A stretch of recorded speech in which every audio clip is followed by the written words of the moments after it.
कहानी की शुरुआत होती है साल 2014 में एक बारिश वाले दिन से। एक आदमी एक छोटे से खाने की दुकान में आता है और कहता है, मुझे एक बड़ा बाउल बीफ नूडल सूप देना। अब वो शांति से खाना खाते हुए म्यूजिक सुन रहा होता है और खाने के बाद एक झटके में वो दुकान के सेकंड जनरेशन मालिक को चाकू से मार देता है और आराम से वहाँ से चले जाता है। ऐसा लगता है उसने बहुत शांति से ये काम किया है। अब अगले दिन दुकान के बाहर मीडिया और पुलिस का ढेर लग जाता है। इन्वेस्टिगेशन होने लगती है और न्यूज चैनल पर बताया जाता है कि पहले कई महीनों से लगातार मर्डर हो रहे थे। फिर रिपोर्ट के आखिर में एक बड़ा खुलासा होता है कि ली जेनियाओ नाम का आदमी खुद पुलिस के पास जाकर सरेंडर कर देता है। इवन उसने ये भी कबूल करा था कि उसने खुद अपने डैड का मर्डर करा है। अब मीडिया वाले उसे एक नाम दे देते हैं जो होता है द रेन स्टॉर्म किलर। अब कहानी 2023 में आती है जहां हमें एक लड़की को दिखाया जाता है। उसका नाम पेनियो है और वो जंगल में किसी से बचकर भाग रही होती है जो उसे मारना चाहता है। अब वो ठोकर खाकर गिर जाती है। तब पता चलता है कि उसको मारने के लिए उसके पीछे एक लड़की पड़ी है और वो जैसे पेनियो को मारने जाती है अचानक पेनियो घबराकर अपनी नींद से उठ जाती है। असल में वो अपने घर में ऑफिस डेस्क पर रेन स्टॉर्म किलर से जुड़ी फाइल्स पढ़ते पढ़ते सो गई थी, इसलिए उसे ऐसा सपना आया। अब वो तैयार वगैरह होकर जैसे ही अपने ऑफिस जाने के लिए निकलती है तभी उसे दो लेडीज रोक लेती है जो उसी की बिल्डिंग में ही रहती है। वो दोनों पेनियो से पूछती है, क्या तुम यहाँ अभी अभी शिफ्ट हुई हो? तो पेनियो कहती है, हाँ बस मुझे एक हफ्ता ही हुआ है यहाँ शिफ्ट हुए। अब वो दोनों औरतें उसे डराते हुए कहती है, तुम्हारा जो फ्लैट है ना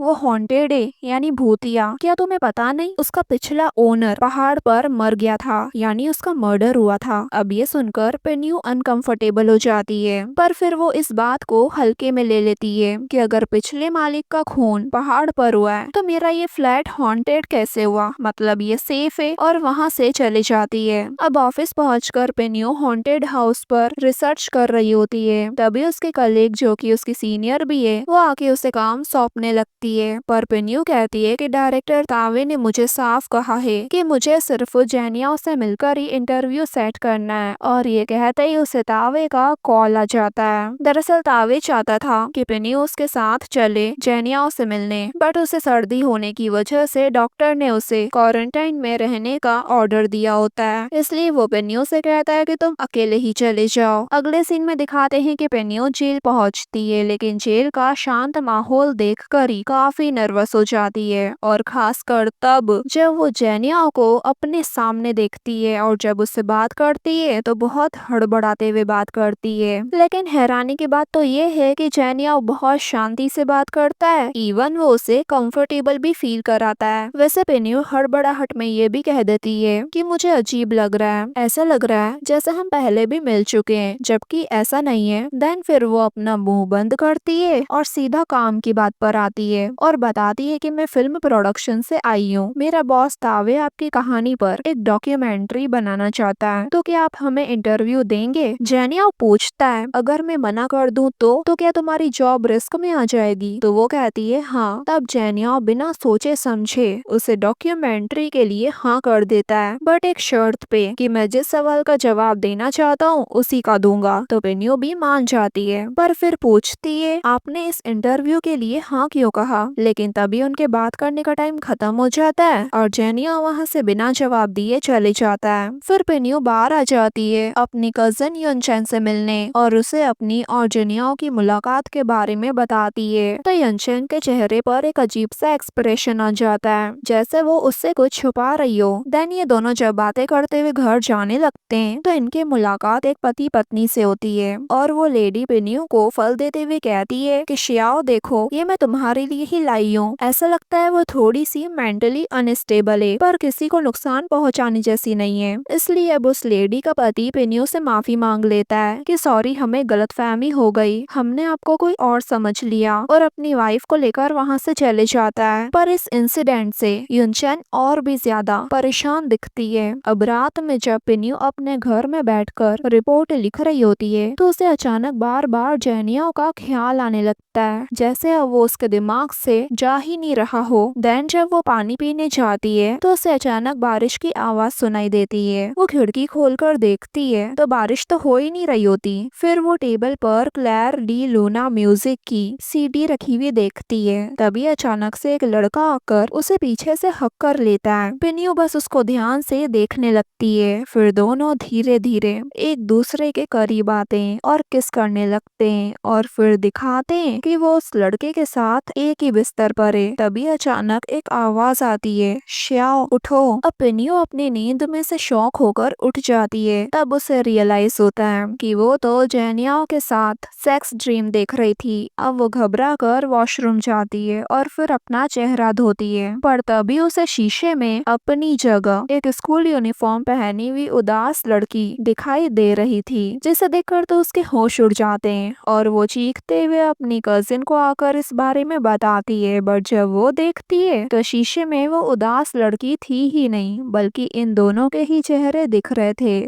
लेकिन पिनियो को अब पूरा यकीन हो चुका था कि यह फ्लैट सच में हॉन्टेड है। अब इसलिए वो अगले दिन इस फ्लैट की मकान मालकिन को कॉल करती है और सारी बात बताती है। तो मालकिन और उल्टा उसे सुना देती है कि कोई भूत वूत नहीं है, अगर घर छोड़ना है तो वो तुम्हारी मर्जी, लेकिन डिपॉजिट वगैरह वापस नहीं मिलेगा, वो भूल जाओ। अगले सीन में दिखाते हैं कि पिनियो तावे के साथ जेल आती है और जेनिया का इंटरव्यू शुरू होता है। तावे उसे पूछता है कि तुम्हारा बचपन कैसा था, बट जेनिया चुप रहता है। फिर तावे पूछता है स्कूल के दोस्त, तो जेनिया बताता है कि नहीं थे। फिर तावे एक ईयर बुक दिखाता है जिनमें उन बच्चों की भी फोटो होती है जिनको जेनिया ने बेरहमी से मारा था। अब ये देख जेनिया को गुस्सा आने लगता है, जिससे तावे उसके जख्मों को खुरेद रहा हो। देन जेनिया पिनियो की तरफ देखने लगता है तो तावे अब उसे अपनी जगह बैठा देता है सवाल पूछने के लिए। फिर पिनियो उससे घबराते हुए पूछती है, आपने अपने क्लासमेट्स को क्यों मारा? तो जेनिया उसे देख स्माइल करने लगता है और जवाब में बस इतना कहता है कि मुझे बारिश वाले दिनों से नफरत है। और बस यही इंटरव्यू खत्म, क्योंकि जेनिया अब आगे के सवालों का जवाब देना ही नहीं चाहता था। अब बाहर आकर तावे काफी गुस्से में होता है कि वो अपनी डॉक्यूमेंट्री में क्या ये लिखेगा कि एक फेमस किलर ने अपने ही क्लासमेट को इसलिए मारा क्योंकि उसे बारिश पसंद नहीं। दरअसल जेनिया ने पुलिस को सरेंडर करते टाइम ये रीजन कभी नहीं बताया कि उसने इतने सारे मर्डर करे क्यों, और तावे वही रीजन जानने के लिए उसका इंटरव्यू लेने आया था। बट ऑब्वियसली उसने नहीं बताया। अगर तावे को वो रीजन पता चल जाए तो वो ये डॉक्यूमेंट्री में बताकर काफी फेमस हो सकता है, और यही तो तावे चाहता है, फेमस होना। अगले सीन में दिखाते हैं कि बाहर बारिश हो रही होती है और सेल के अंदर बैठा जेनिया बारिश की आवाज को सुनता है। उसे याद आता है कि स्कूल की वही लड़की शायद जिससे वो प्यार करता है, उसके डेस्क पर गालियां लिखी थी और वो लड़की रोते हुए अपनी डेस्क को साफ कर रही थी और वो बस उदास होते हुए उसे दूर से देख रहा था। प्रेजेंट में दिखाते हैं कि एक काली तितली उसकी उंगली पर आकर बैठ जाती है। अगले सीन में दिखाते हैं कि एक आदमी घर आकर अपनी वाइफ से कहता है कि मैं वैन लिंग के लिए केक लाया हूँ, और वो उसके दरवाजे के बाहर केक रख देता है और चले जाता है। वैन लिंग जब केक लेने के लिए दरवाजा खोलती है तो अचानक उसके सामने वो उदास लड़की आ जाती है और उसके कंधे पर सर रखती है, जिससे तो वो चिल्लाने लग जाती है कि प्लीज मुझे छोड़ दो, मेरा कोई कसूर नहीं है। उसकी चीखें उसके माँ बाप भी सुनते हैं, पर ऐसा लगता है जैसे उनके लिए ये रोज का हो, यानी वैन लिंग की इस कंडीशन को ठीक करना उनके हाथ में भी नहीं है। अब एक दूसरा सीन दिखाते हैं जहाँ वो पति पत्नी रहते हैं जिन्होंने पिनियो को शियाओ समझकर फ्रूट्स दिए थे। अब जैसे ही वो पति पत्नी घर आते हैं तो जो लेडी होती है वो कहती है, शियाओ मैं खाना बना रही हूँ। फिर उसका पति कमरे में जाता है, खिड़की बंद करता है और रोने लगता है। टेबल पर बैले यूनिफॉर्म वाली लड़की की फोटो होती है, वही उदास लड़की, और एक फोटो में तो वो जेनियाओ के साथ भी है, यानी शायद वो लड़की मर चुकी है और उसकी आत्मा भटक रही है और उसकी मौत अभी भी उसकी मॉम एक्सेप्ट नहीं कर पाई है। अगले सीन में दिखाते हैं कि जब पिनियो तावे के साथ बारिश में डॉक्यूमेंट्री एंट्री के लिए बारिश वाला सीन शूट करने आई होती है, तो तब भी उसे वो उदास लड़की दिखती है, लेकिन जब वो घबरा कर तावी को दिखाती है उस तरफ, तो वो लड़की फिर से गायब हो चुकी थी। अब ऑफिस आकर वो वही बारिश वाले सीन वाला वीडियो देख रही होती है, जिसमें वो उस उदास लड़की की तरफ इशारा कर रही है, लेकिन वहाँ कोई भी नहीं है। देन वो अपनी कजिन यूचेन को कॉल करती है और बताती है कि मैंने फिर से उस लड़की को देखा। तभी अचानक वही उदास लड़की उसके सामने आ जाती है और कहती है क्या तुम मुझे ढूंढ रही हो। और इसी मोमेंट पर ये पार्ट पूरा होता है गाइस।